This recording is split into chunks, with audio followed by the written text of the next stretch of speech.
Welcome, everybody. Welcome to our event today, the role of disinformation during wartime. We have today 4 speakers with us from Ukraine and the US, experts in their fields relating and pertaining to disinformation and media. I will introduce them briefly, and then one by one, I will give a little bit more depth about their background as they present. And we will have time for dialogue and questions and answers towards the end. But if you have a burning question, you want to be sure we get to it, please put it into the chat and we will go in order as we receive questions when we get to our question and answer period. Just a note about Fulbright Ukraine. I want to mention as director of Fulbright Ukraine that we are starting our application cycle for our 2023-2024 cohorts from Ukraine. So please visit our web pages and our Facebook and do consider applying or reference these applications to your colleagues who might want to apply from Ukraine. This year, we are accepting applications from those Ukrainians who are not in Ukraine, who have been displaced by the war. So we are able to do that this year. I want to also make a note that this will be a recorded presentation, so we will have it available on our YouTube and our Facebook afterward. If you would like to return to it or share it with your friends, colleagues, we encourage all of the above. So without further ado, I will turn to our speakers. Our first speaker today will be Sophia Wilson. Our second will be Katerina Sirinyok-Dolgaryova. Our third, Yevhen Fedchenko. Our fourth, Yuriy Zaliznyak. We've listed their biographies on our Facebook as well, so if you want to return to that to see where they are currently affiliated and get in touch with them, you can do so as well. But I'll first begin with Sophia Wilson. Her work is very wide, very recognized. Today, she's going to focus on Russian propaganda after the Ukrainian Maidan Revolution, 2013-2014. Dr. Sophia Wilson is an associate professor in the Department of Political Science at Southern Illinois University, Edwardsville. Dr. Wilson received her PhD from University of Washington. She was a visiting scholar at Harvard Ukrainian Research Institute in 2015 and taught at Hury Summer Institute in 2017 and 2019. She was a Jerome Hall postdoctoral fellow at Center for Law, Society, and Culture at Indiana University Maurer School of Law in 2012-2013. Her research interests include revolutionary movements, human rights, nation building in the post-Soviet world. She is completing her book, The Ukrainian Maidan Revolution, Causes and Nature of Social Mobilization, which is an extensive account of interactions between the state and the grassroots revolutionary movement in Ukraine, as well as Russian state propaganda about the revolution. Her articles have appeared in Research in Social Movements, Conflicts and Change, the Journal of Law and Courts, and Post-Soviet Affairs, as well as many other academic venues. So please welcome Dr. Wilson. Thank you very much for having me here today. Good day to all. Dobry večer to all. Today I will share my research about the Ukrainian Revolution and the Russian propaganda about it. The world was shocked by the scale of atrocities committed by the Russian forces in Ukraine. Tragically, the West was surprised because we were not paying attention. Understanding the Ukrainian Revolution and the Russian propaganda about it sheds light on the causes of the Russian invasion and its genocidal character. My book about the Ukrainian Maidan Revolution is a result of years-long research And I trace how the repressive state actions were interpreted by society as unconstitutional and immoral, and continuing violence by the state, including torture, beating of the protesters, and eventual use of live ammunition, further fueled social dissent. It is also a fascinating story of grassroots revolutionary movement. There were hundreds of civic initiatives and networks that were formed in order to maintain the protests, and very importantly, to deliver the message about the purpose of the movement to the state and other citizens. As a result of this truly grassroots movement and this continuing exchange between the state and society, revolution became a process and an arena for social discourse. As a result, that brought social change to Ukraine. The concepts about Ukraine and civic duty changed, and it brought further growth of civil society. In fact, it blossomed. And most importantly, it made Ukraine, it restored democracy in Ukraine, and it showed that Ukrainians were willing to defend its democratic regime, even if they have to risk their lives. Now, Ukrainian democracy meant Ukrainian sovereignty, which means that it became automatically, it weakened possibilities for Russian control of Ukraine. And that was in sharp contradiction with Putin's fascist ideology, which I write in my book, but will not spend time talking about it that much today. But it is important to remember about Putin's ideology, and that on the basis of that ideology was built the aggressive Russian propaganda about the Ukrainian Maidan revolution and the regime, and the democratic regime that was restored as a result of it. Jonathan Maynard, on the basis of his analysis of ideologies of mass violence, as well as other scholarly analysis, he came up, he developed, he saw similarities between these ideologies, and he showed that there are 6 major similar justificatory mechanisms among different ideologies all over the world across different times that justify violence, mass violence against civilians. And Maynard wrote, when individuals, both the policymakers who decide that atrocities should occur and the killers who actually carry out the violence, buy into this justificatory mechanisms, it is predictable that the commission of atrocities will come to look like a legitimate, beneficial, and perhaps necessary course of action.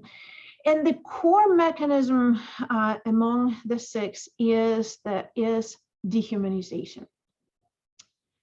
It is, first of all, a construction of a victim group as a threat in order to promote fear against an entire civilian group and present them as a threat, which does not exist in reality.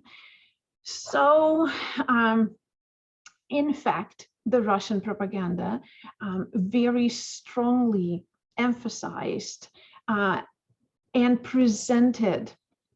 emphasized on the threat and presented the Maidan revolution as if it was hijacked by the fascists, supposedly similar to Nazi overthrow or the Weimar regime.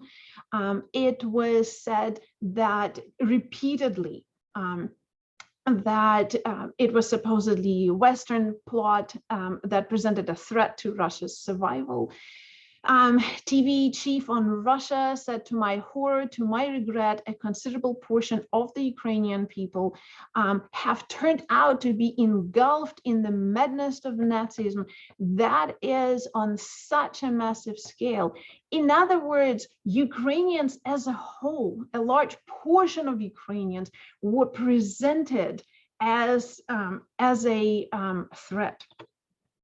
And very importantly, and that I want to emphasize this because while we talk more about representation of Maidan and revolutionaries as supposed fascists, we don't talk as much about moral otherness and presentation of Ukrainians as in fact inferior. But it is a large part of the Russian propaganda.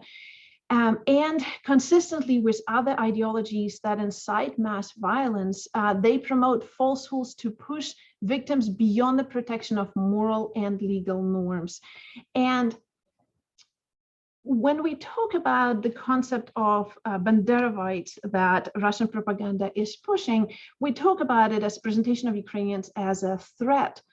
But the concept of what Russians, the term that Russian propaganda used, недобитые бандеровцы, is fascinating as it is tragic, because the term banderovцы does not actually refer to the members of the World War II movement, anti-Bolshevik movement during World War II. Neither it actually refers to their descendants. Neither it refers to people who supposedly would follow Bandera ideology. The assumption here is that Ukrainians are somehow prone to embrace this extremist ultra-right Russian-hating ideology. And the term недобитые means those who have not been killed during World War II. It suggests a necessity for the ongoing aggression against Ukrainians. And it also presents with that Ukrainians as inferiors, those who are continually somehow prone to that, while Russians are assumed to be free of being prone to ultra-right ideology. Presenting revolutionaries, Maidan revolutionaries, as puppets of the West was another very important message of the Russian propaganda. But note here that it also suggests inferiority of Ukrainians, because they are suggested as those who cannot govern themselves, who are not intelligent enough, and therefore are easily duped by the supposedly evil Western forces. Finally, Putin, in his presentation during the Maidan Revolution and after, continually stated that Ukraine was a failed state, that later on, as we know, in 2021, he openly stated that Ukraine was an invention. It was not a new thing. He stated similar things earlier in 2000s, but here he quite openly to the world denied Ukraine's statehood and identity. And finally, the third element of dehumanization is a euphemistic reference to aggression, which supports psychological processes of moral evasion. And in many of those ideologies, it is referred as cleansing. And indeed, the Russian government, Putin, called it denazification, a euphemistic reference to aggression. Medvedev said it should not be surprising that Ukraine, which has been transformed mentally into the Third Reich, will suffer the same fate. So it's a suggestion and justification of aggression against civilians. Ukrainian civilians in Ukraine, after the Russian forces left the Kyiv region, said that Russian forces were telling them that they were there to cleanse them from the dirt. Second element of the propaganda campaign that is consistent with other ideologies that promote and justify mass violence is guilt attribution, attributing the guilt to the victim group. And very often it relies on rumors, it relies on rumors and substantiated assertions by authorities and the incessant repetition of isolated anecdotal cases. And that indeed was the case with the Maidan revolution. While it was narrative about Maidan was either based on complete falsehood, or at times some more sophisticated attempt to present it as more sophisticated, referred to violence against the citizens by the state, throwing suggestions that it was staged violence, that deaths of civilians were of unknown origin, and those who were detained supposedly deserved those detentions. We know that after the Maidan revolution, those narratives exploded. Yevhen showed it in his work of just sort of these multiple theories, rumors that were thrown in on the Russian television, and then were promoted by the Russian trolls over the troll factories over the social media of supposed concentration camps in Ukraine, crucifixion. Ukrainian people, pictures of Ukrainian people were pretending to were showed as if they were giving oaths to Hitler or kneeling to Biden, and etc.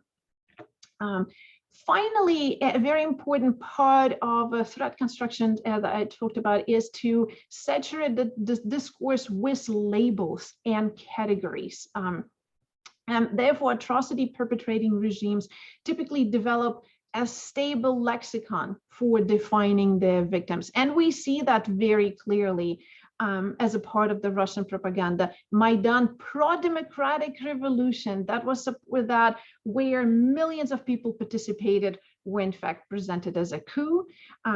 Revolutionaries that were fighting for democracy were presented as fascists, as I talked earlier, and the democratic regime in Ukraine after the revolution was claimed to be a junta. And these labels were repeated over and over and over and over again for 8 years. Finally, the killers are portrayed as those who actually lack meaningful agency and responsibility. And in fact, we see that Russia denies its atrocities. Continually denies its atrocities, while Russian rockets and air bombs are hitting Ukrainian civilians and many other atrocities, while at the same time Russia justifies its invasion and its actions and its military actions as a NATO expansion. This supposed narrative of NATO expansion is presented as if it's an existential threat to Russia via Ukraine. And in addition to this supposed fascist in Ukraine, therefore it takes agency away from Russia and presents military aggression as if it was the only choice to defend. Very importantly, Western liberalism is also presented as a threat to the Russian civilization, and Russia is presented again as a victim that has no choice but defend. Finally, almost finally, the virtue talk here is very important, that soldiers or just the idea of military aggression is presented as a virtue. And for 8 years, military violence was glorified via appropriation of the World War II victory. And of course, it is claimed to be, as we all heard, demilitarization and denazification. And Russia is supposed to be a vigilant, moral, superior entity who understands collectively, but most importantly, the Kremlin is presenting as understanding supposedly what is really going on, to stop the Western plot, to stop the Ukrainians. And finally, every single ideology, political or not, presents a promise of future. And to understand any ideology, we need to understand what it is that is being promised. And here it is very important to look at Putin's ideology and his promises, right? All atrocity perpetrating regimes justify their actions through a consequentialist calculus. So what is being promised? Very simply, Russian imperialism is promised. Russia is presenting a necessity of itself being a global power, and the terms Ruski Mir and brotherhood are constantly used, and that narrative is, of course, a euphemism for subjugation and annihilation of Ukraine and Ukrainians, if not in whole, then in part. And we saw that Russian propaganda claimed after the invasion that Ukrainianism is an artificial anti-Russian construct that has no civilizational substance of its own, a subordinate element of an extraneous and alien civilization. And therefore, Russian imperialism is a solution and a savior. So to conclude, I insist that systematic propaganda promoted by the Russian government about the Ukrainian pro-democratic revolution and post-Maidan Ukraine have clear characteristics of genocidal ideology, which leads to the perpetration of atrocities committed by Russian military forces. Thank you. Thank you, Dr. Wilson. Before we move to our next presentation, I just want to remind the audience that you are welcome to put your questions into the chat, and also this presentation is being recorded, so you can reference it later, share it, tweet it from our YouTube page. Next up, we have Dr. Katerina Sirinyok-Dolgaryova. Dr. Sirinyok is an associate professor and deputy dean in international affairs and project manager and coordinator at the journalism department of Zaporizhzhia National University. She has over 14 years of professional experience in her field.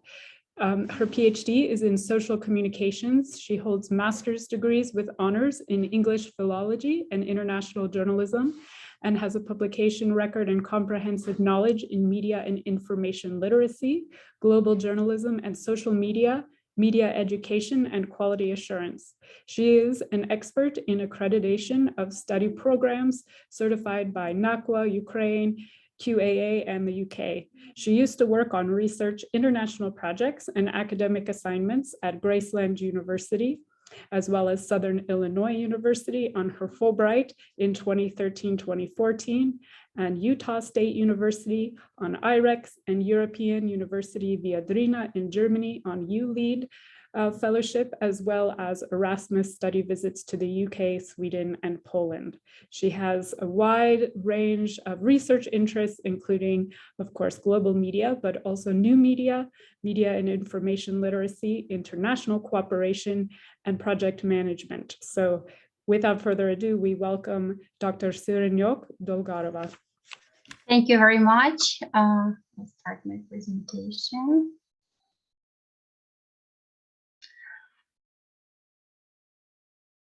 Dear colleagues, thank you for inviting me presenting today this event. The topic we are talking about, the role of disinformation during wartime, has become one of the most discussed, and I would even say viral in Ukrainian society. To tell the truth, in the professional media and journalistic community, it has been topical for years, if not decades, at least since 2014. My colleagues, media scholars, journalists, fact checkers have been collecting evidence of Russian propaganda for years.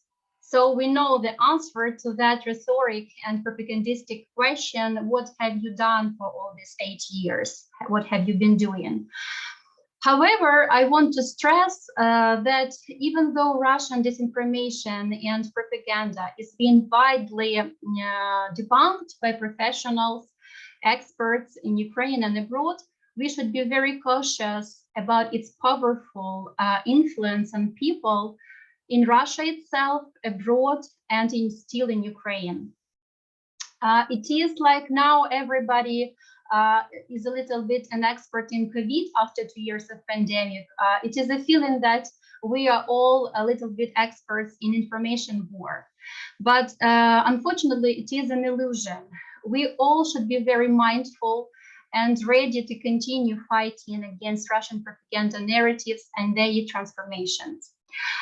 The most of efforts and resources put by Russian Federation in its propagandistic machine is tremendous. Just like the amount of efforts the country put for swiping out from Russian collective memory Stalin's Great Terror and other crimes of totalitarian regimes in Russian history. The war in Ukraine is also a memory war. This term refers to political conflict fueled by different perceptions of a shared history. For past 30 years, Ukrainian nation has been moving towards democratic development of our country. And of course, Maidans are the proof of that. We have been trying to overcome our collective historic trauma received during the centuries of colonization by Russian Empire and then Soviet Union. Ukrainians worked hard on revealing truth about Holodomor, massive deportations, collectivization, and etc. On contrary, post-Soviet years in Russia were the time of the rise of autocracy and totalitarianism.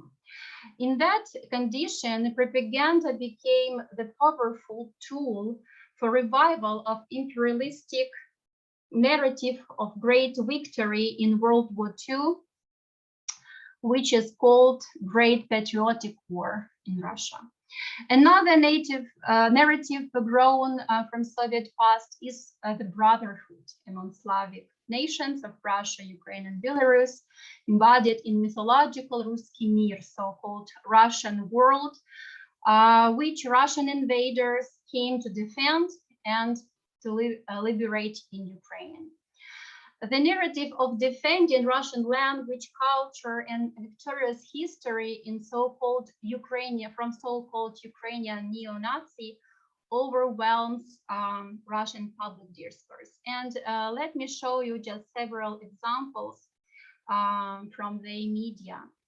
All these narratives fruitfully exist in the media, and unfortunately they are widely spreading right now in the temporarily occupied territories of Ukraine, Crimea, Donetsk, Luhansk, Kherson, and my native Zaporizhzhia Oblast.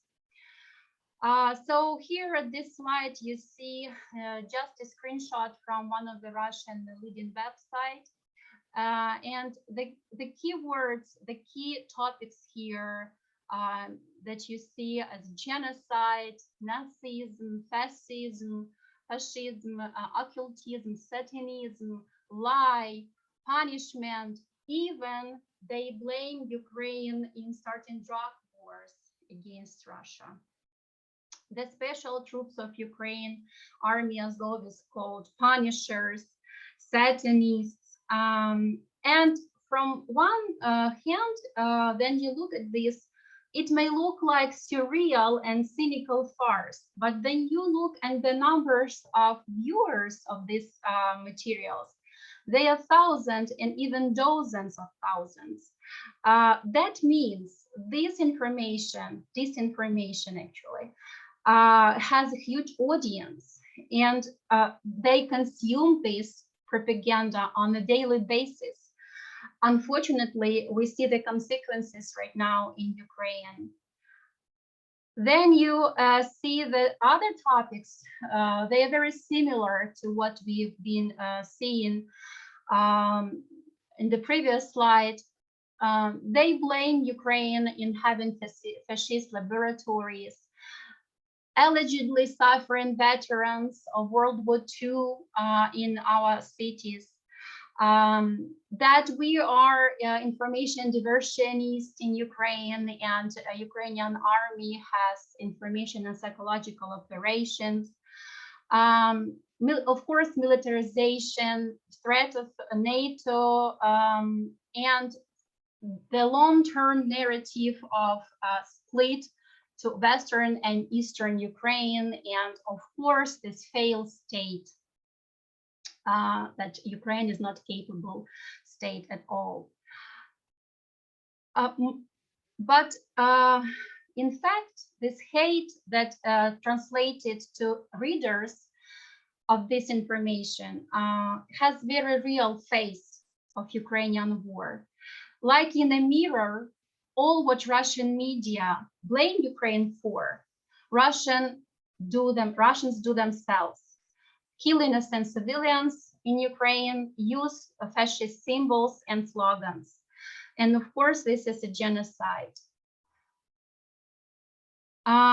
Moreover, the information war in Ukraine also includes memory side, like memory plus genocide. Yeah, this term is about genocide against national memory, and basically it is killing of the memory, of the collective memory of a nation.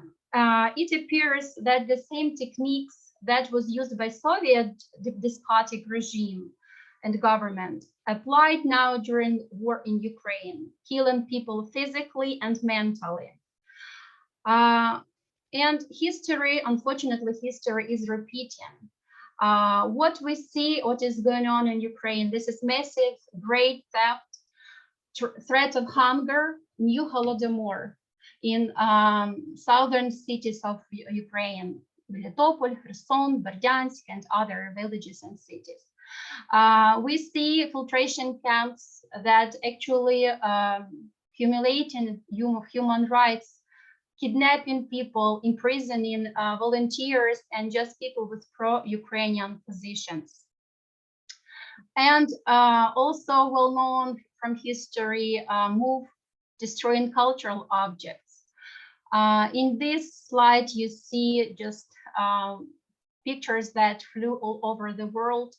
The destroyment of Skovoroda Museum in Kharkiv Oblast, and shot to Taras Shevchenko monument in Borodyanka and Kyiv Oblast. And this is just a couple of examples of many more. Brutal burning of history books of Ukrainian history. This took place in Melitopol in Zaporizhzhia Oblast, not far from Zaporizhzhia. All this is just a proof of what's been doing this Russian government. And if you see the media and what they promote right now, what they cover right now in Russia, this is a narrative of forever big and great Russia. And it's especially terrible to see then it's about the cities and the villages that you live very close to, and you see that, and you have relatives there. So they use Soviet symbols like Soviet flag and others.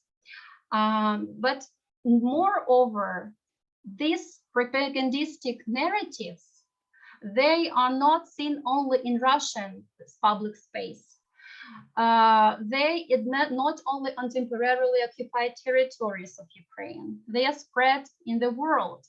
On this slide, you see the ad of one of the social ads in Vienna, Austria.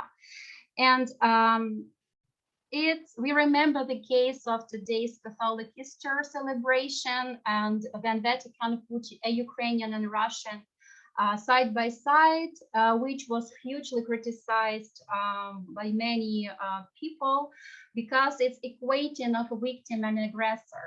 The same we see at this picture and this advertising. Of course, Ukrainians don't see it in this way. It's abusive and inappropriate, and Ukrainians protested against this and showed that the protest to this advertising campaign. So what about Ukraine? How should we react to this propaganda? What are we doing in order to fight it? One of the phenomena that we observe in current Ukrainian media discourse is huge rise of abusive swearing towards Russian invaders. The newest lexicon is growing and becoming common even for national media, for all Ukrainian media. We hear it on television, on radio, we read that on top news websites. And these words are growing, the coming of these words. Racism for Russian fascism, racists for Russian military, used for Russian military. Orcs is used for Russian soldiers, for naming Russian soldiers. Horde for Russian army. Russist Federation instead of Russian Federation. Murder instead of Russian Federation. And this is very common right now. But is this okay using vocabulary like this in journalism? This is a question. In presenting news, we expect clear and precise reporting without any metaphors or euphemisms. It is understandable that this lexicon is kind of psychological relief, a way of fighting anger and anxiety, which is very widely common right now in Ukraine. However, if we want foreign media to consider our reporting as professional, reliable, we should think if this vocabulary is appropriate. So what can we do? Instead, we should keep journalism standards, use precise terms in its real legal names, not mysterious orcs invaded Ukraine, but Russian army, not murder, but Russian Federation commits crimes in our land. Documenting these crimes, truthful covering of the war, continuing to debunk news and disinformation, keeping the world attention still drawn to Ukraine is very important. These are ways to fight Russian propaganda. It's long and difficult way, but the truth and victory will be with us. Thank you.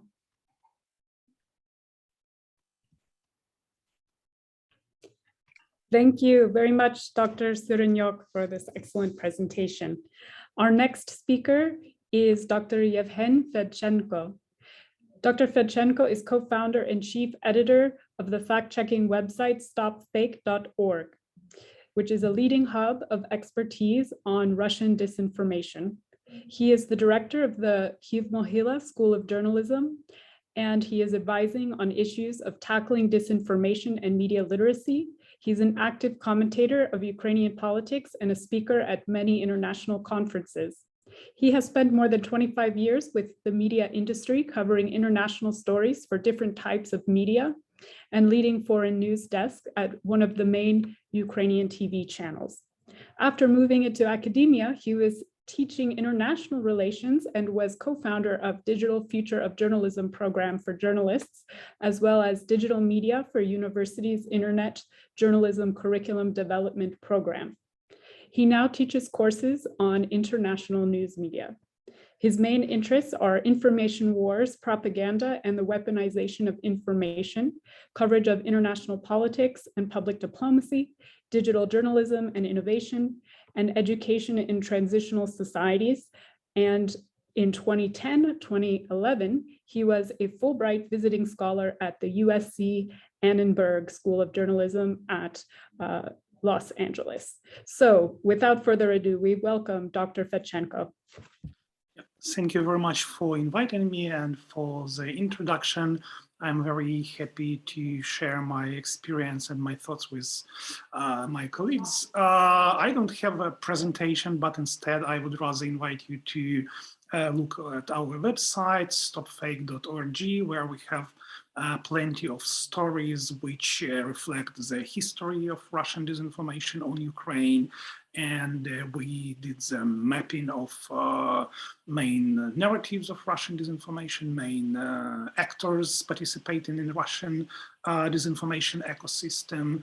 And we have archived in many European languages, so I think it would be a great resource for anyone who is researching disinformation and propaganda coming from Russia. So I would start with the question which I put as a topic for my discussion is Ukraine winning information warfare, and there is a question mark at the end.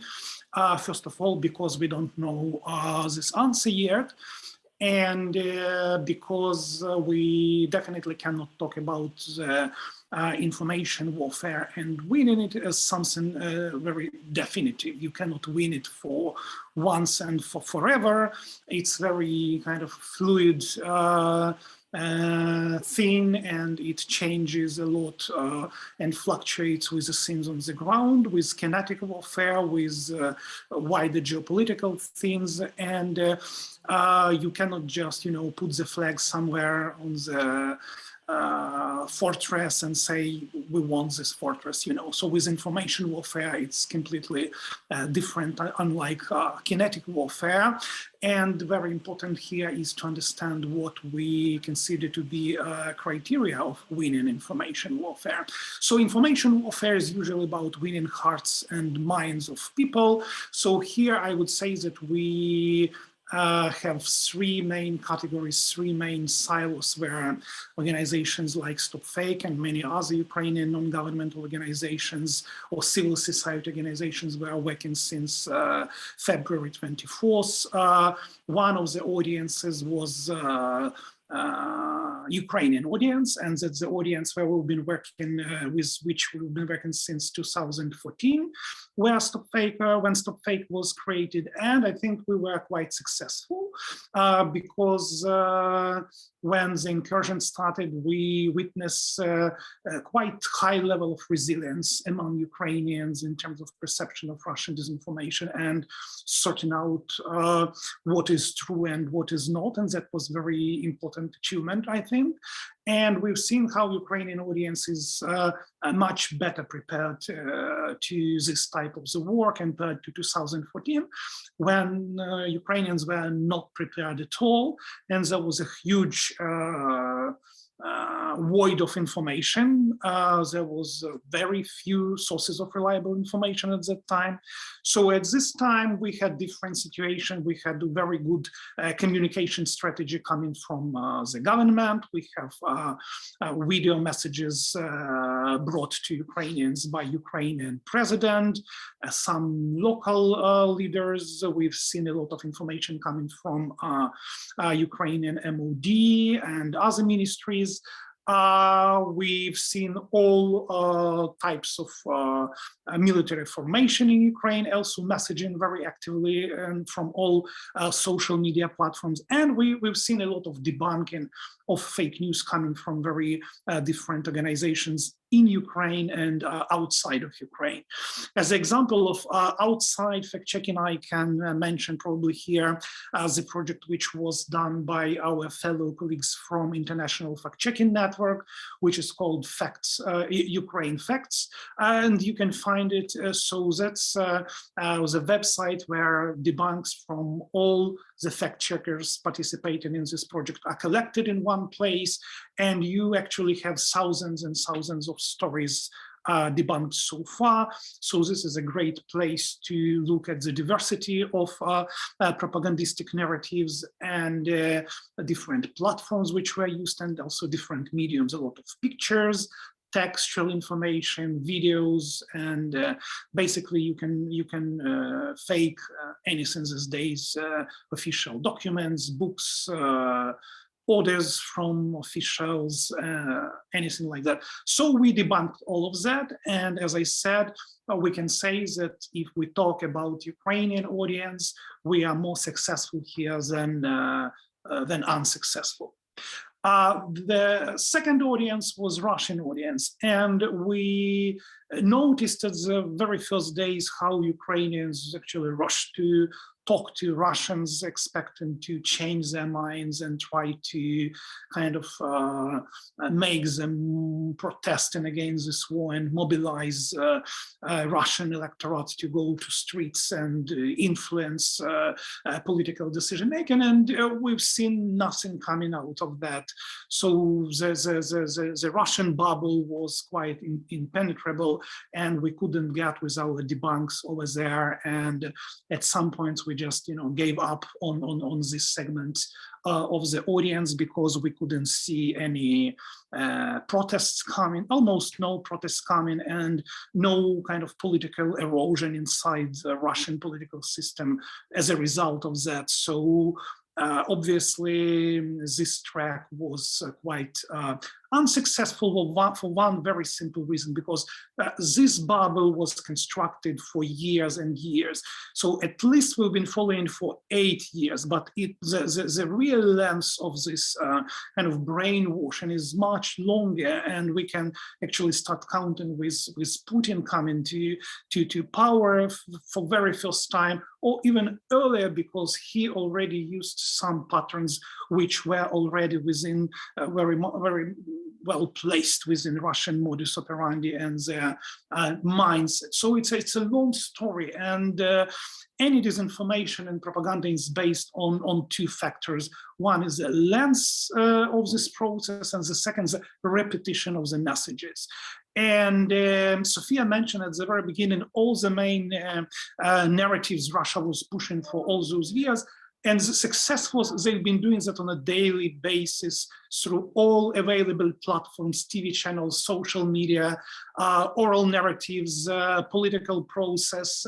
So that created that bubble. And that's why I was not surprised that we couldn't get through with our messages and to persuade Russians to go to the streets and stop this war. But we still believed in kind of a miracle. So it was a kind of wishful thinking. And we all believed in miracles in those days. I mean, it was nothing bad over there. We did our best, we did try, but we failed, and we must admit that.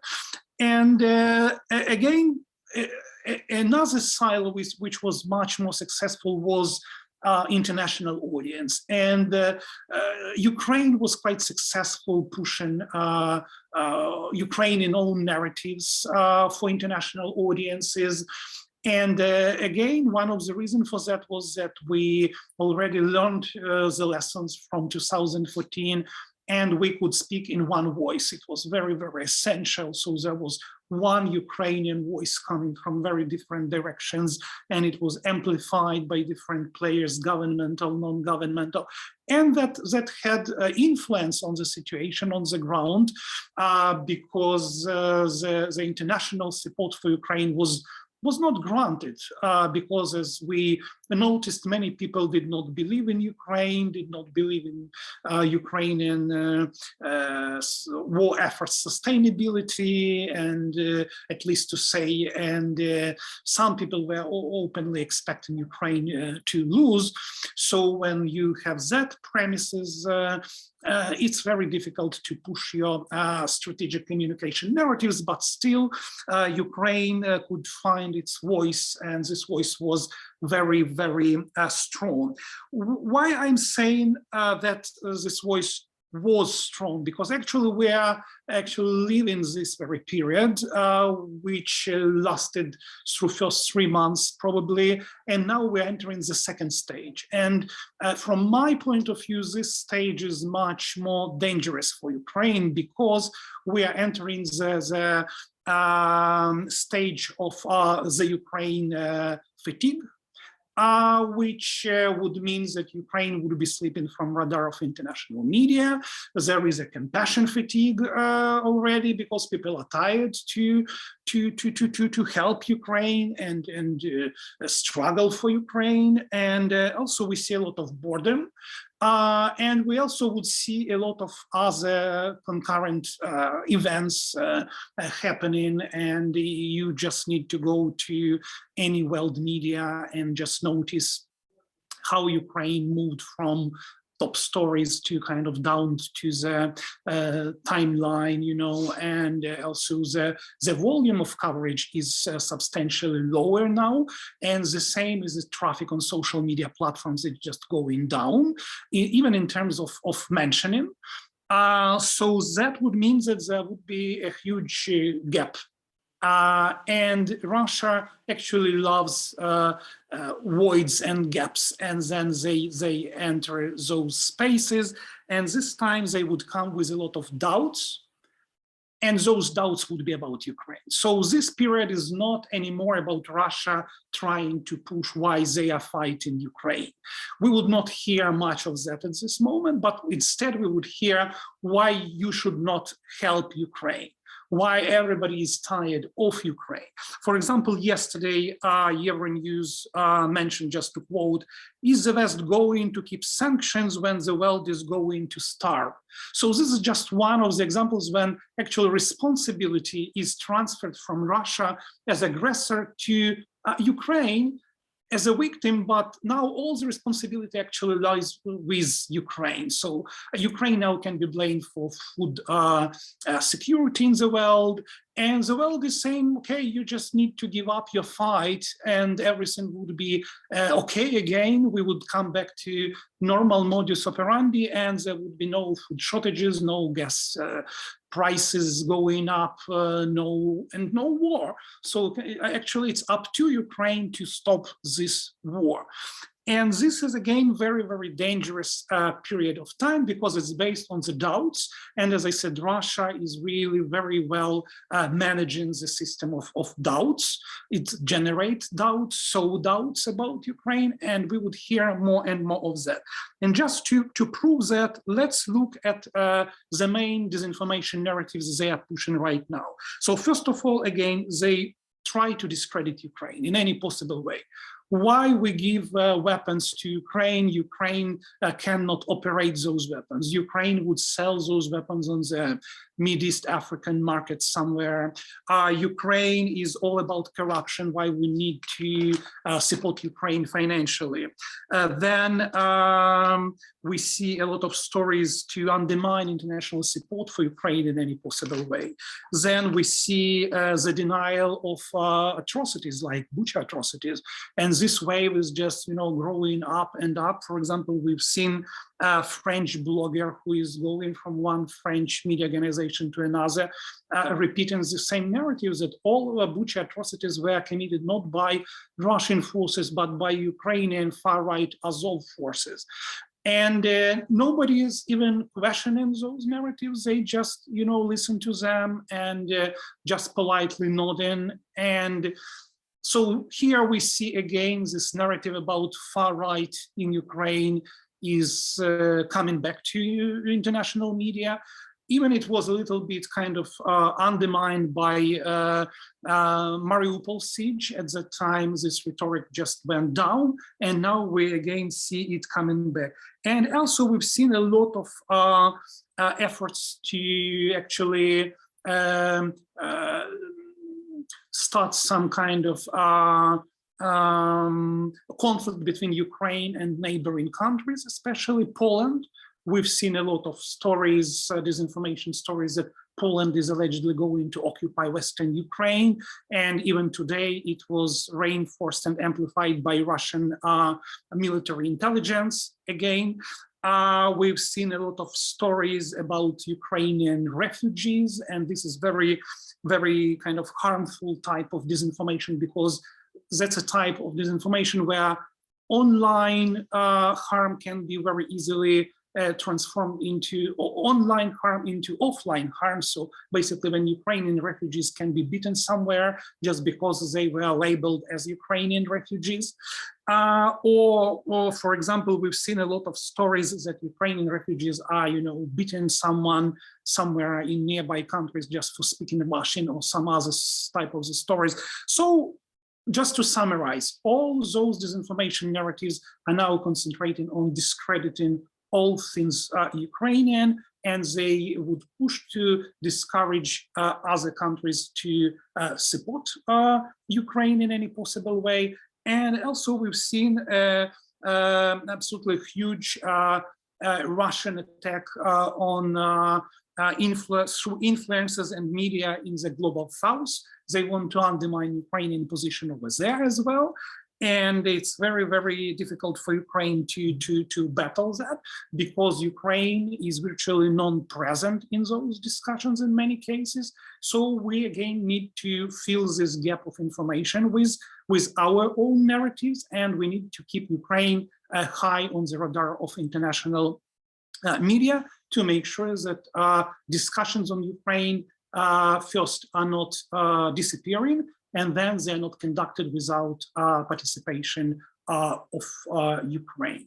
So I would stop here, and then would be happy to answer questions at the end. Thank you, Dr. Fedchenko. Our next speaker is Dr. Yuriy Zaliznyak. The title of his presentation is Journalism Standards as the Victim and the Tool for Disinformation and Propaganda in Times of War. Dr. Zaliznyak is Associate Professor of Journalism at the Franko University of Lviv. Since 2001, he has been a reporter, editor, intern, anchor in local, national, and international newsrooms, including Radio Lux, BBC, Ukrainian Service, The Guardian, and Radio Deutsche Welle. FM Halichina and Duja Radio. His dissertation was titled Ethical Intellectualism in Public Writings of Ivan Juba and Václav Havel. Further scientific interests of his have evolved into new media, social networks, and methods of information manipulation. Periodically, he trains young journalists on multimedia storytelling in different cities of Ukraine, including Kyiv, the capital.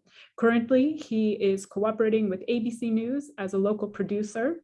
And in 2018-2019, Dr. Zaliznyak was a Fulbright scholar at the University of Illinois at Urbana-Champaign with a project on fake news and its influence on journalism. So we welcome Dr. Zaliznyak.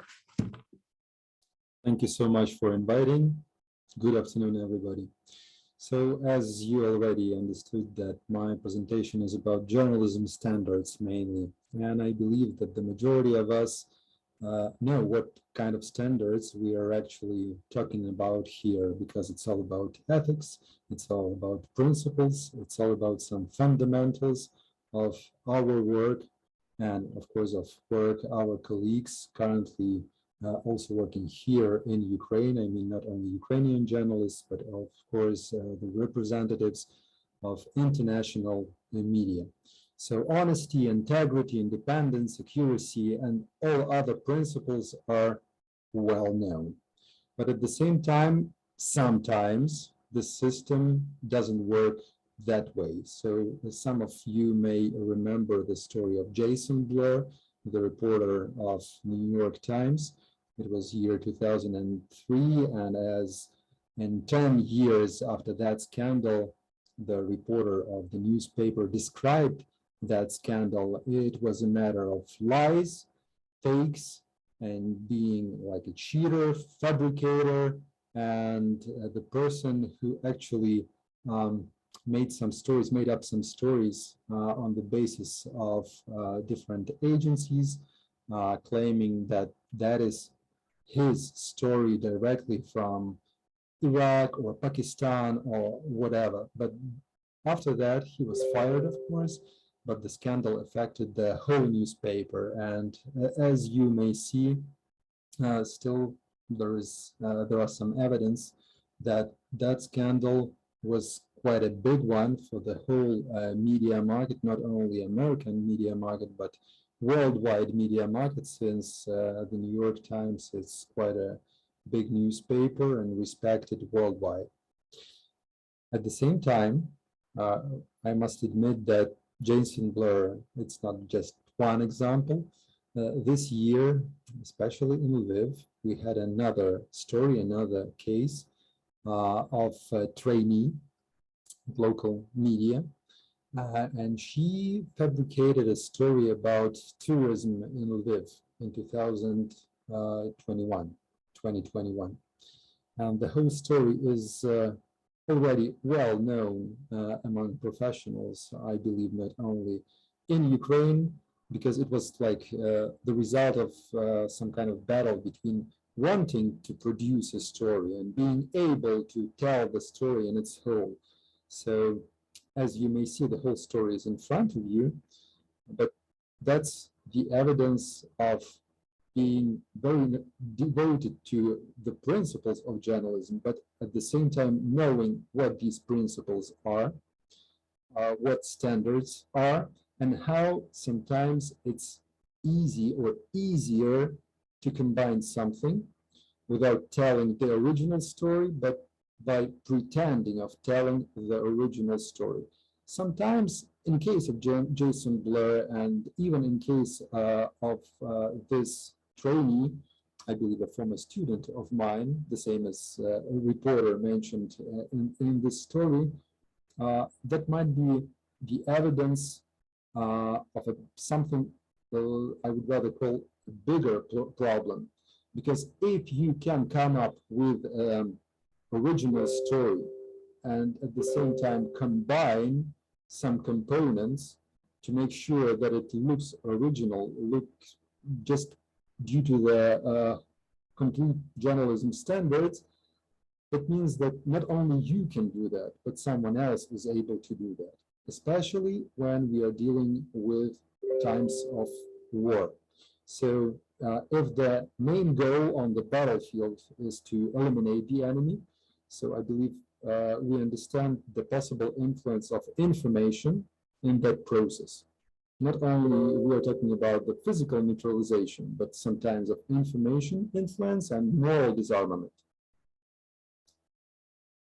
So information warfare is incorporated into the actual or traditional classical warfare already due to the works of scholars worldwide. So it's not just a matter of information, it's a matter, of course, of psychology, of different types of influence on particular people or on broader audience.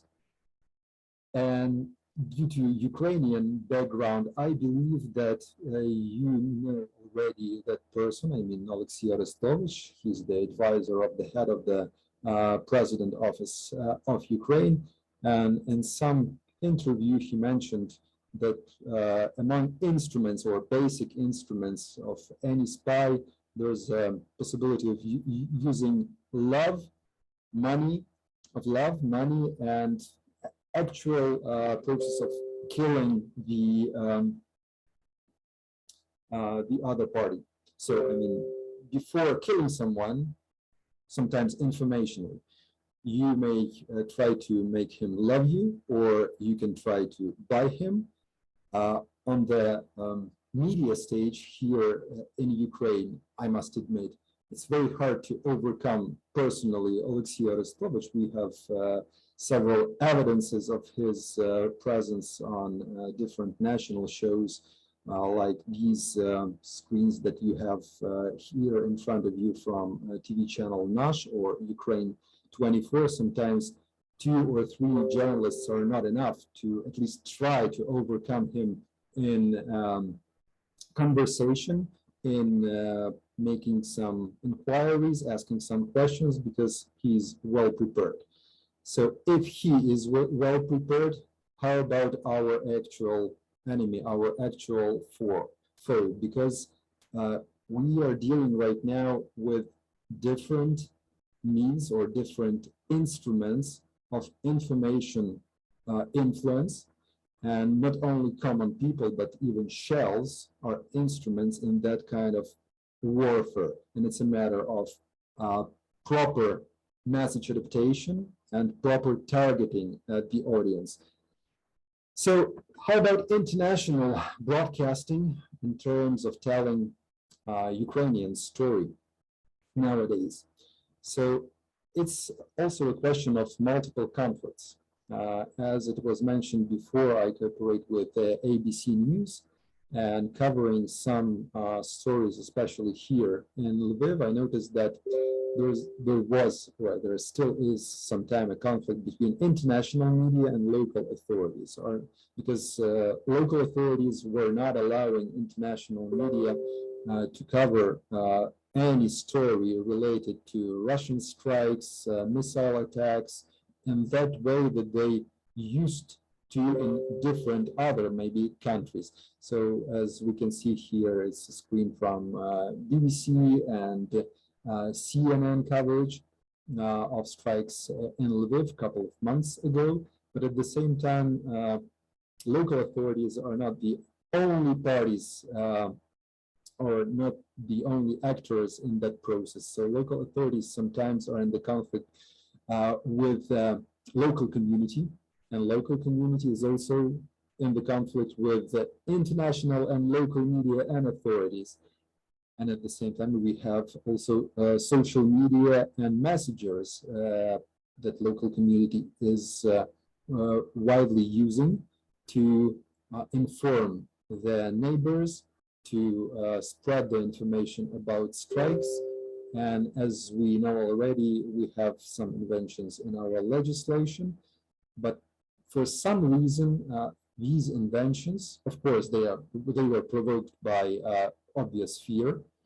For some reasons, these changes, they act in a different way for international correspondence and for local or national media here in Ukraine. Of course, we have the case, I believe it was a French correspondent who was withdrawn from Ukraine after covering missile strike in Odessa. But after that, I heard nothing about cases like that. Basically, international media are trying to cover such incidents after the official information from regional military administration.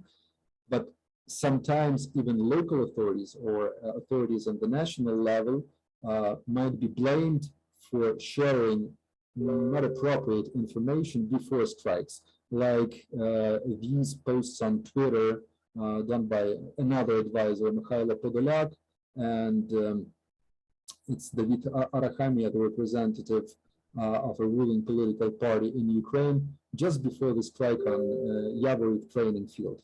So, and that message was directly from that Yavoriv training field. Or that case of post on, it was Telegram by Maxim Kozytsky, the head of Lviv regional military administration, about the readiness of farmers with enough fuel to do some farming business during the springtime.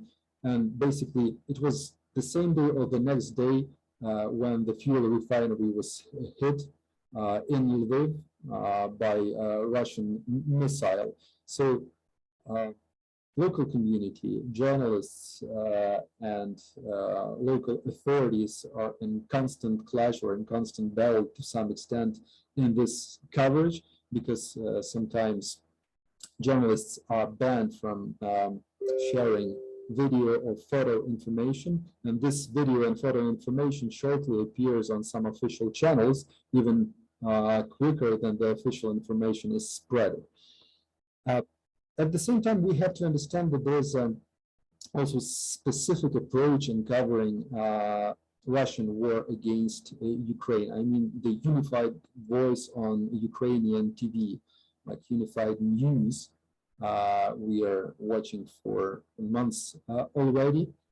And that aspect also is neighboring with a different one. For international audience, there are multiple voices.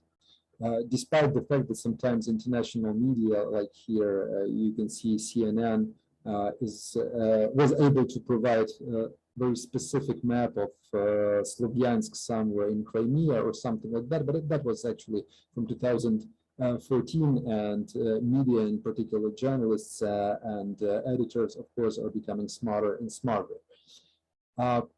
In terms of some specific words or, as it was said already today, we are dealing with not a hate speech, but a new linguistic approach in terms of media coverage of this Russian warfare against Ukraine.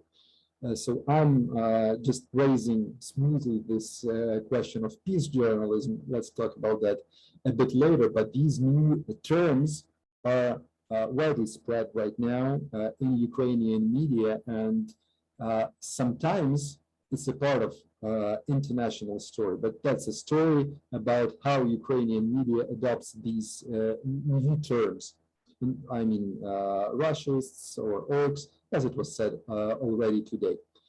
Of course, disinformation and fake news, poor journalism, or some fabricated content and clickbait, we have to understand the difference between these terms. But of course, journalists are also vulnerable for the influence, in terms of influence of all these efforts. So, and I propose to talk not about just fake news, but about cognitive warfare, when actually human mind becomes a battlefield. And the core question here is not just what people think, but how they think and act afterwards.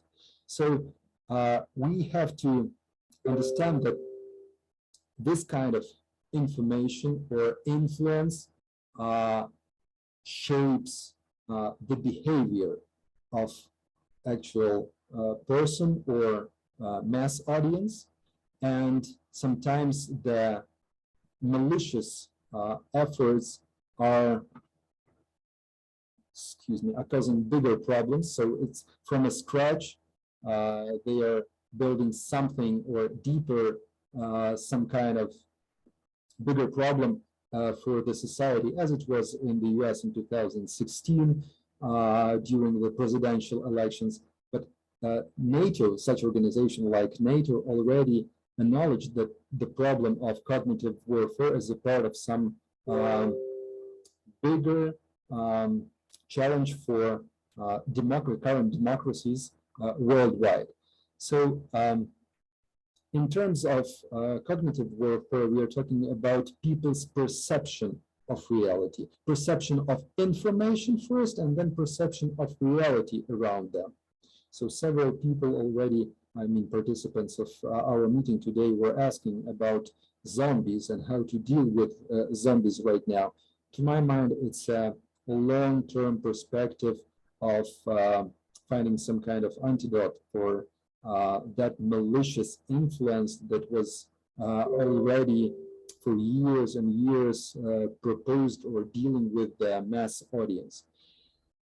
At the same time, the consumption of information, interpretation, and perception of information, it's definitely the information domain, the domain of journalists, but they are also incepted or infected with this infection. And even other communities, I mean, let it be CIA or other intelligence, as we know, who predicted that Ukraine will not be able to stand for weeks, not for months, against Russian aggression.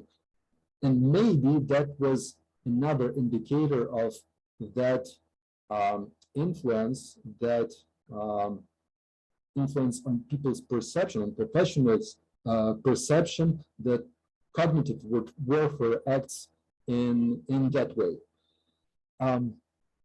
We have to maybe to refer to some classics, and here, as you may already notice, there is a picture from the movie Wag the Dog, where actually the whole process of making up the story or of making up the war was depicted. And I would like just to link that picture with another opinion video published, by the way, by the New York Times. It was 2018, Operation Infection, about the way the Russian propaganda acts or acted before the invention of social media, of internet, and how the situation changed because of new players or people formerly known as audience were engaged in that process. So if someone knows your standards, I mean, standards of journalism, your way you work, your values, your beliefs, there is a possibility that it will be some kind of influence on you if there is such kind of idea, if there is such kind of an aim. Of course, it takes some time to influence the professional, but the following inflection enables the influence on journalists or media or newsroom audience. So it's worth doing that. I mean, not just directly influence the audience, but at the same time engage journalist society. And sometimes the infected audience and other colleagues are also helping that foe to infect you, I mean you as a journalist. Of course, new technologies, they just boosted that kind of infection. So through social media and messengers, a lot of different information is and was spread, like in case of Russian aggression against Ukraine, all these facts, so-called facts about some signs for Russian missiles or the possibility of offensive from Belarus territory, like tonight in a particular at the particular date or at the particular time. And cognitive warfare is definitely on that basis, against that background. It's a new challenge of weaponization of information, using journalists as a part of that process for a bigger, broader audience.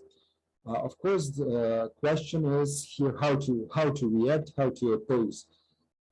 Basically, we can ask ourselves, not what do I know, but how I know this or that particular information. What was the actual influence? What was the inception of that idea that I consider to be mine? Maybe you remember another movie, it's Christopher Nolan movie, The Inception, and in that movie, the main idea was that the toughest thing is to create or incept the idea in a human mind and make him believe that it's for 100% his idea without any external influence. So if you're able to analyze your thoughts, your beliefs, your principles, the predominant ideas you are dealing with or you are spreading, so that's quite a good start. So why not to verify everything? Of course, it takes some time.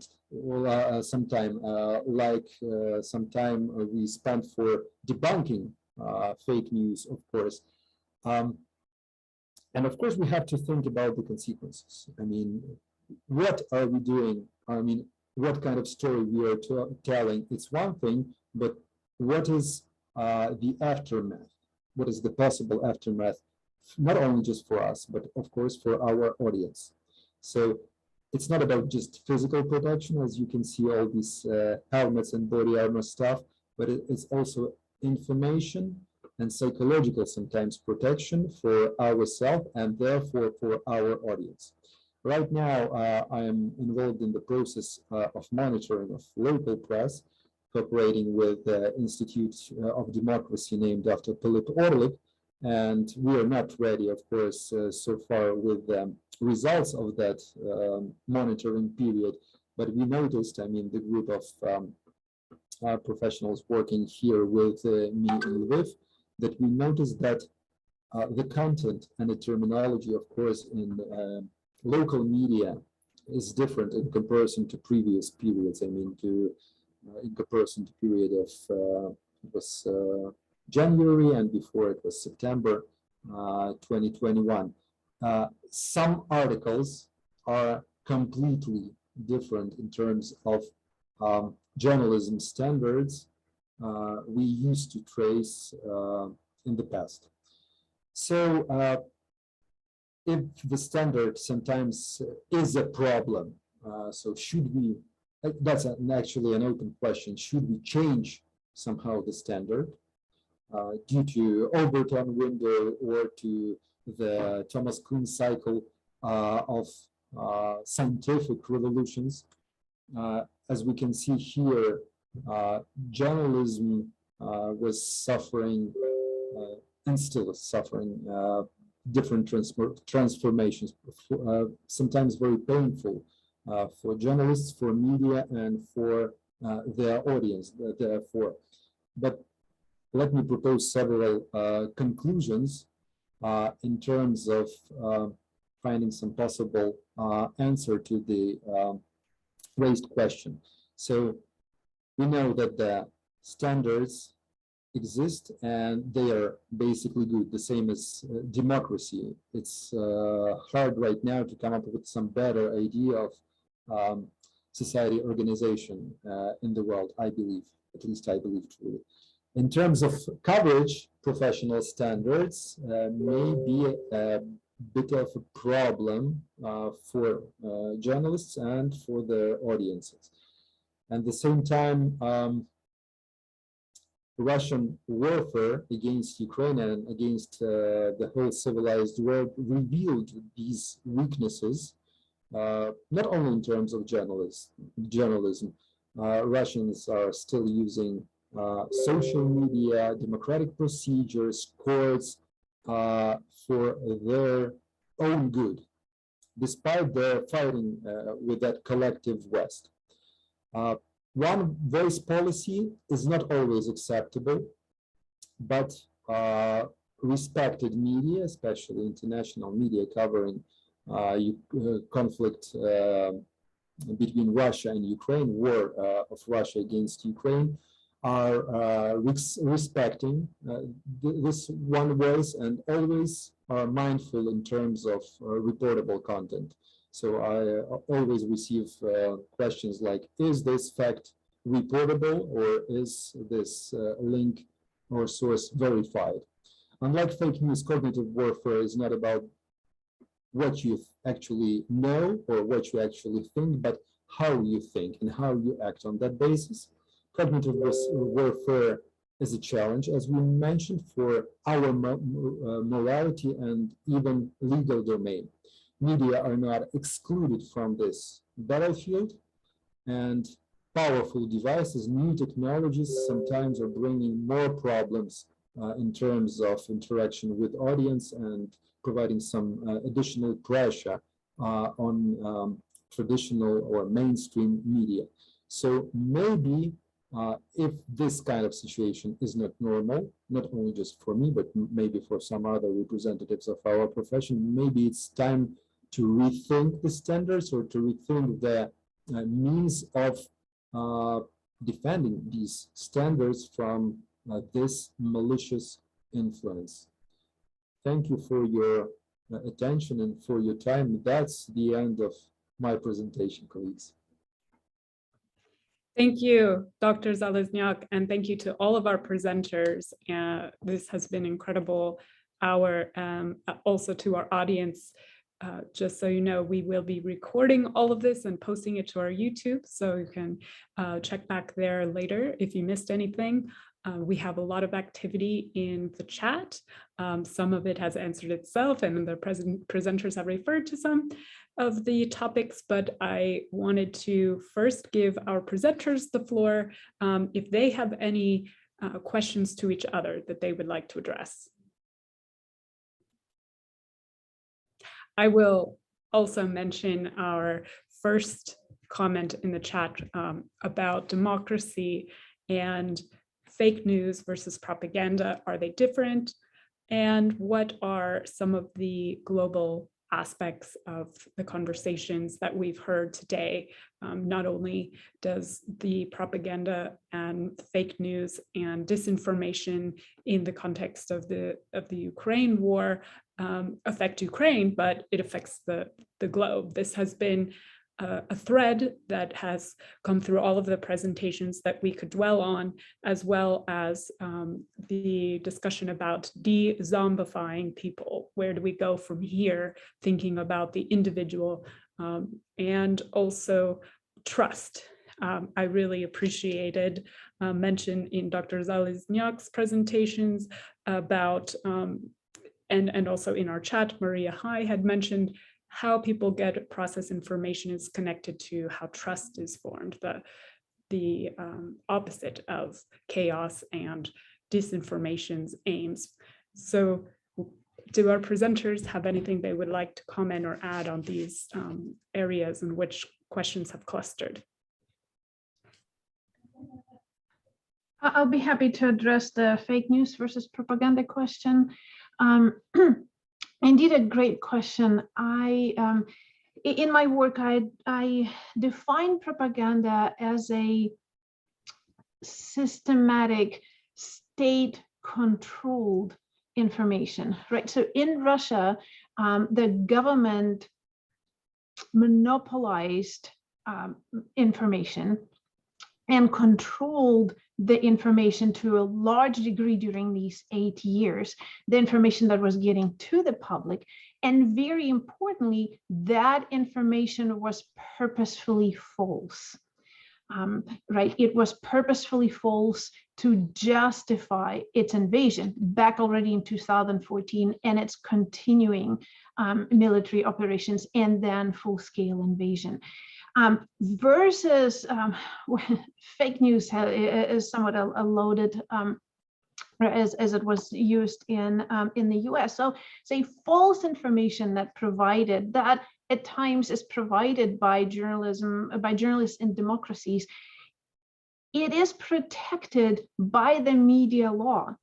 In the US, beginning with New York Times versus Sullivan case, right? Because we protect the right of journalists to provide information that they might not know that is false, right? Unless, and we prevent the chilling effect, right? So unless we know that journalists purposefully were trying to hurt and provide false information, then we protect that right. Because it's and therefore we don't want to chill that discussion. And in the discourse in a democracy inevitably can revolve around certain falsehoods, and the system in a democracy is to address it by other sources of media or the same source, and which is very different again from the systematic propaganda of the Russian government, which again purposefully promoted those lies. And then, as I showed, it was actually a path to justify mass violence. And the problem, and that was addressed by some of other panelists, and I wanted to emphasize, is the problem with that appeared in the past 80 years is that in the Western media, we equated that. We equated the Russian government propaganda to the coverage in Ukraine. And very often major news networks would present that discourse as having equal value. They would say Russian government said A, Ukrainian government said B, and it gave equal value to those absolutely different, fundamentally different, differently prepared information. And that was at the core, and of course, very different question, which I do address, but I don't want to flood the time and space here, is why is it that the West consciously chose not to very firmly address the actions of the Russian government as that of an aggressor, as that purposefully perpetrates lies, that annexed Crimea, that had troops in eastern Ukraine, and sustain the bandit regime in the eastern Ukraine with its criminal regimes that was responsible for lots of crimes against civilians there. And that, as I see, as the core problem. And I'll stop here to give others the chance. May I add something, please? Go ahead, go ahead. Oh, thank you, Yevhen.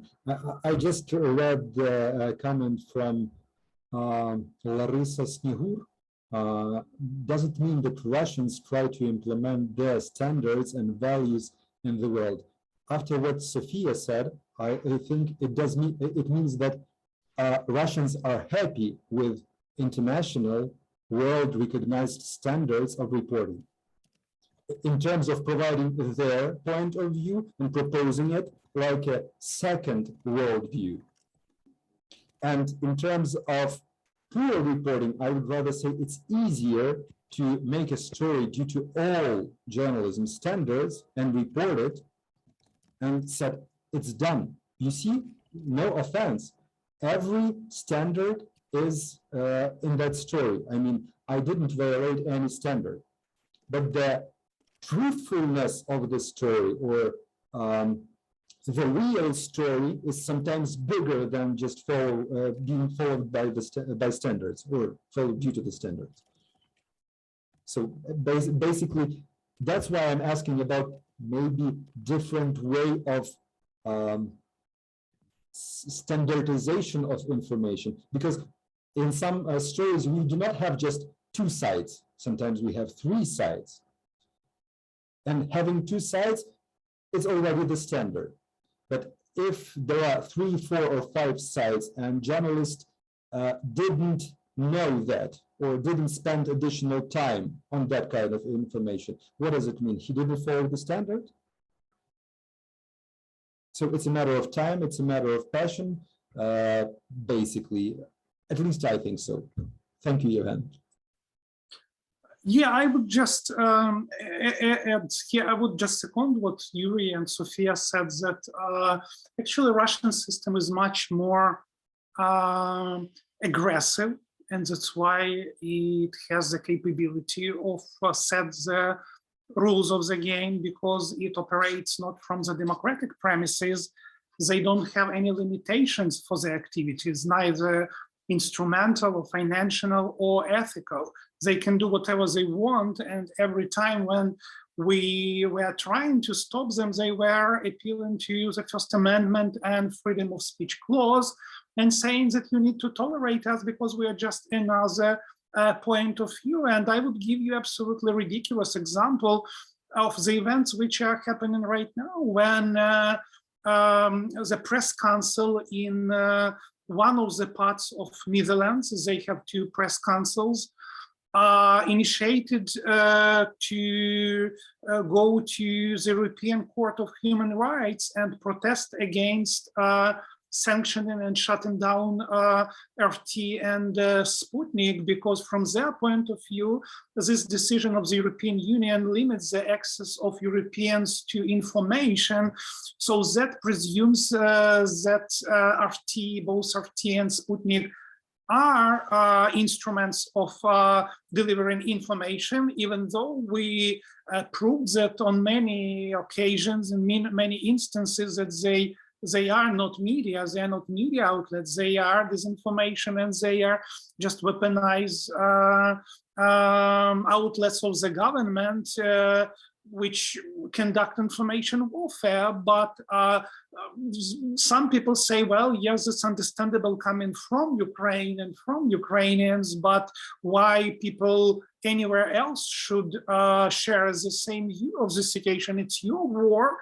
And of course, you look at everything which is belonging to Russian realm as weaponized, and there is no any incentive for us to share the same view. And there is a second kind of side to this, because all this kind of culture of relativism is playing a very bad game over here, because it's also exploited by disinformation. And for example, now many journalists are, foreign journalists are asking me, okay, you are discussing Russian disinformation, but what about Ukrainian disinformation? Of course, there should be Ukrainian disinformation because it's a war between two of them, and each side employs some lies to prove their point of view. And I'm saying, well, Ukraine probably does not need to disinform anyone else, to lie to someone, because we're absolutely open about what this war about and why we fight, you know. And so this is understandable for Ukrainians, but it's not shared by many other people.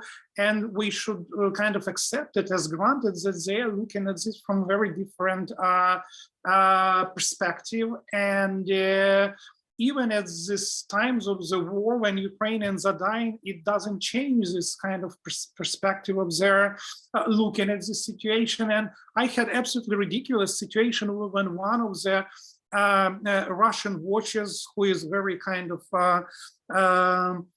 famous over Twitter, put the picture of the dog which was rescued by Ukrainian firefighters, and he said, of course it's Ukrainian psychological information operation, this photo meaning, but the dog is still cute, you know. So from his point of view, you even cannot save the dog just for the saving the dog, and you cannot put the picture just for the sake of putting the picture there. It should be definitely some psychological information operation behind. So there is some mastermind sitting in Kyiv, or probably somewhere in London or in DC, you know, and thinking, yeah, we need to put that picture of the cute dog, you know, because Ukraine needs positive attitude right now, you know. So it brings us to some kind of absurdity.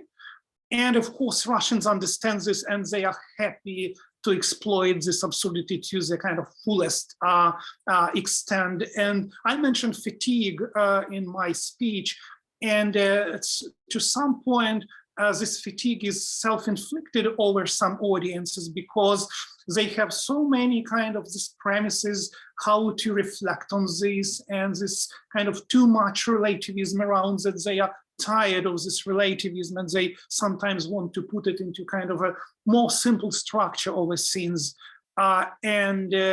So again, Russians are just happy to exploit all that.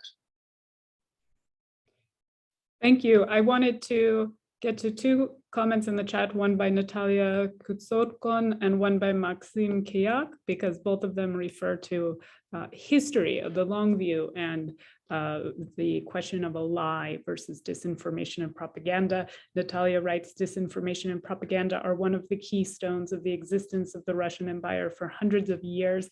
The findings exist that Russians have been making these lies far ago in previous centuries.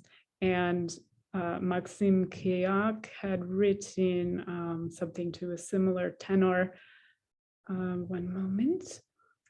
To my opinion, we should stop labeling Russia's actions with relatively neutral terms like propaganda, disinformation, misinformation, and other polite words. What Russia has been doing for the recent 8 years in Ukraine and after February 24 is an ordinary lie. And these lies are killing people right now. Stop perceiving the state as a normal one, an empire of lies. What does this terminology, I guess the focus again is on terminology between a lie versus information. Is there a response that we can offer to Maxim? May I? Sure. I was listening to the colleagues that were commenting on propaganda and fake news. Of course, that's aggressive politics of Russian Federation that they do in all terms of disinforming people. And lie, of course, lie is the core. And I just want to stress that fact that right now, for example, in Kherson and Zaporizhzhia Oblast, what they do, they just ban mobile connection, mobile and cell phone connection, internet, and banning people from any kind of information other than their television.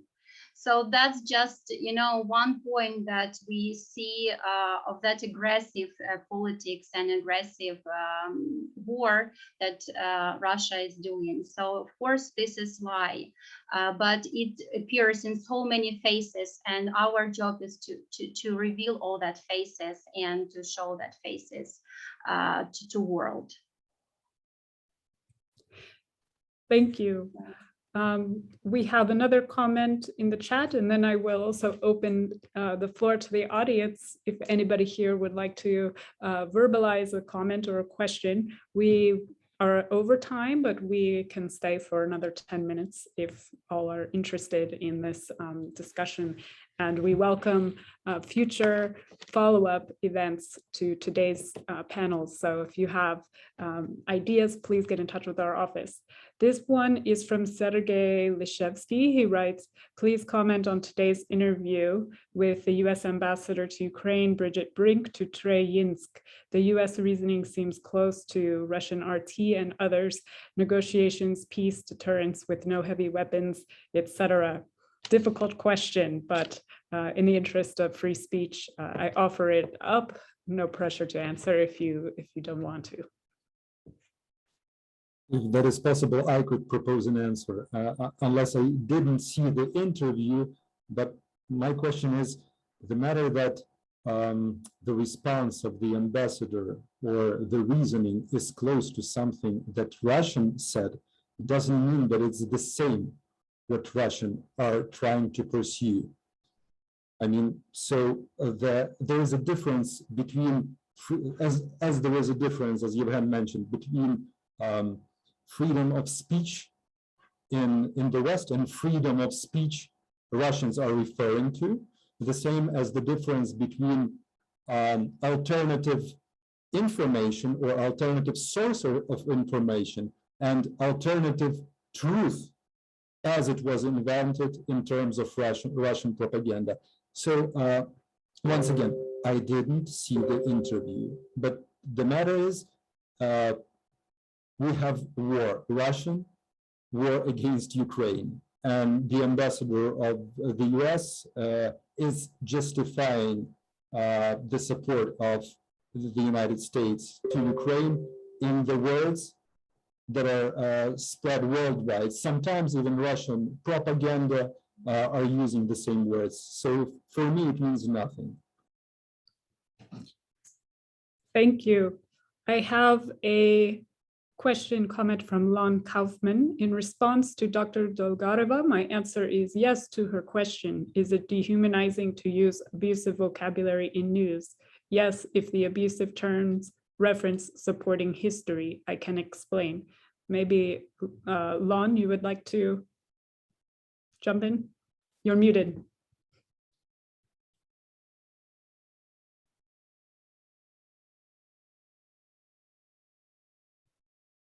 We can't hear you.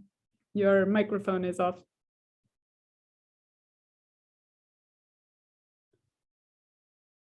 Your microphone, there you are. Yeah, it was not, I was not able at this end, now I am. Thank you very much. First of all, thank you to all the presenters. My experience with Ukraine goes back to 2000 and 2002 to 4 when I had my first Fulbright grant, and then more recently 2011 and 12 when I gave a course on web design and social media, both at the kind invitation of Dr. Fedchenko in the School of Journalism there, but also at Kyiv Polytechnic. And I'll mention just a couple things about that project, but also I can include in the chat a link you can go to. This is old now, about 10 years ago, a community news website that I encouraged, walked students through building one, said that this is an alternative to, or preparation or protection against future central control of information, that is by government or international corporate news interests, whatever. That is to have like local news sites where you get local news and you tell the truth to each other. In any case, yeah, my question would be, or my response was, I should have said, yes, I think dehumanizing vocabulary and abusive vocabulary is legitimate if it's true and if it's supported by history. So, for example, in chats, what I get into, many people are saying, supporting Russia's invasion of Ukraine. And I'll explain to them, well, you don't understand about the Holodomor. You don't understand that Stalin killed many Ukrainians. That's why many Ukrainians fought on the side of the Germans, in World War II. And so I would say in those cases, I said, there's many neo-Nazis in Ukraine as there are neo-Stalinist genociders invading Ukraine. Right. It's about the words are powerful. Also, I've even thought, there's a tradition or a history of Russia coming from like a Mongol horde, from the east, right? And Kievan Rus ended that way. And so there's a history that would support abusive language. That's accurate. That's informational.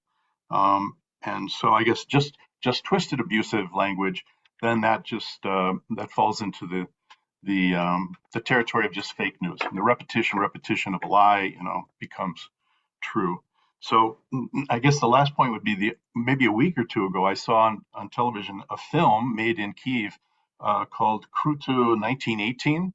It was made just a few years ago, and it references the short period of time, 1918, when Ukraine declared its independence from Russia. And so technically, it was independent, back to the point Russia says, no, you're never a legitimate country. So you can point back to that. The film did an excellent job of that.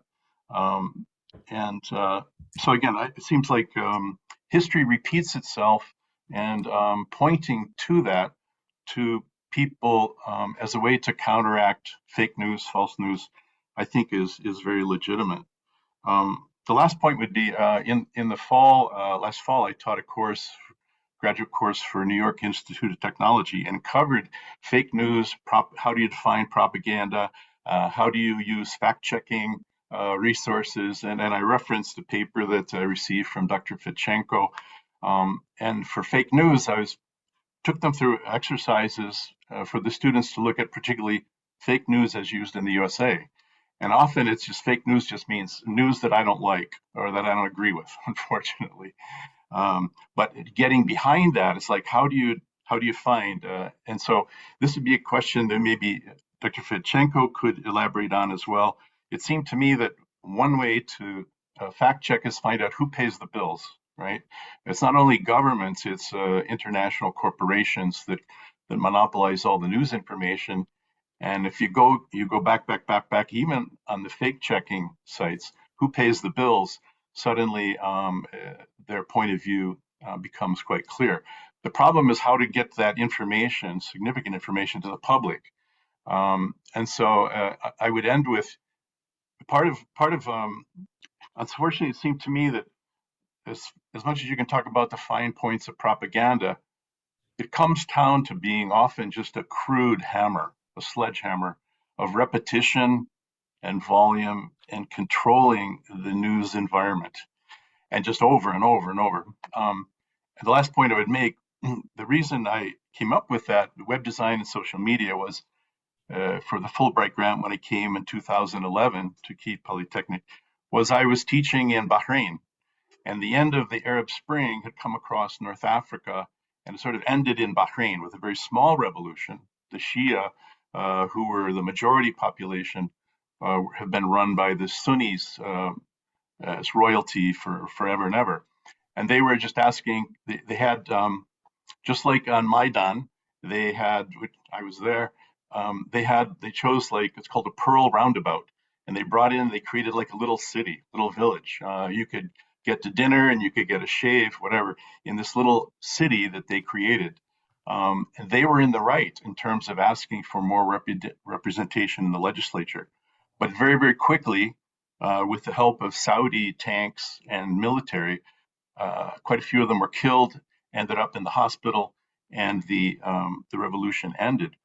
But I guess the point relative to what we're talking about here is, to my opinion, being there, observing it, the primary the primary way in which the royal family was successful in suppressing the Shia, revolution was that they controlled 101% of all the news media, all in Bahrain and in Qatar, in Saudi Arabia, all their buddies, right?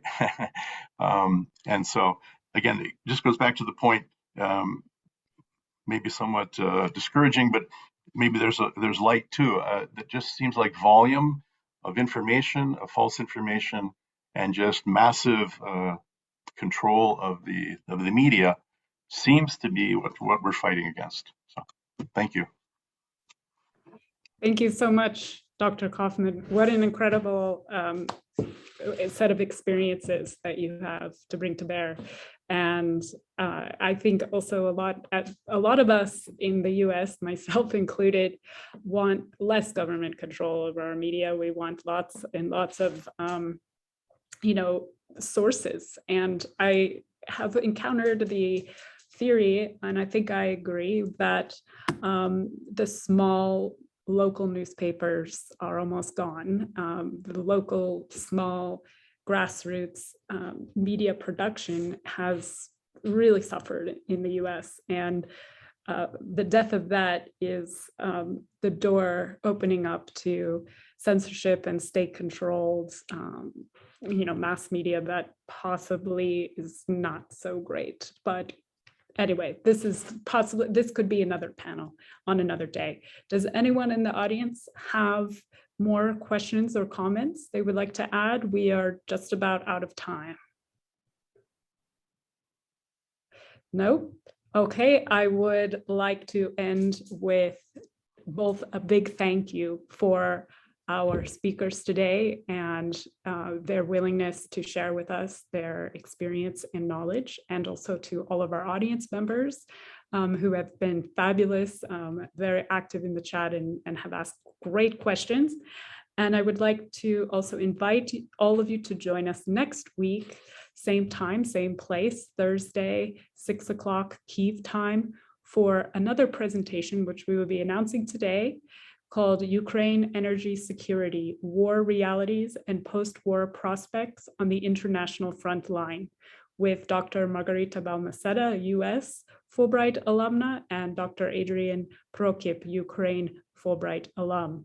That should be a great discussion. And again, that discussion and this one and all of ours are recorded and posted to YouTube. So please share, tweet, teach, and write to us with your next big idea. Thank you so much for joining us, and have a restful weekend full of self-care for yourself and your community. Do побачення. Thank you. До зустрічі. Bye-bye. Па-па. До побачення.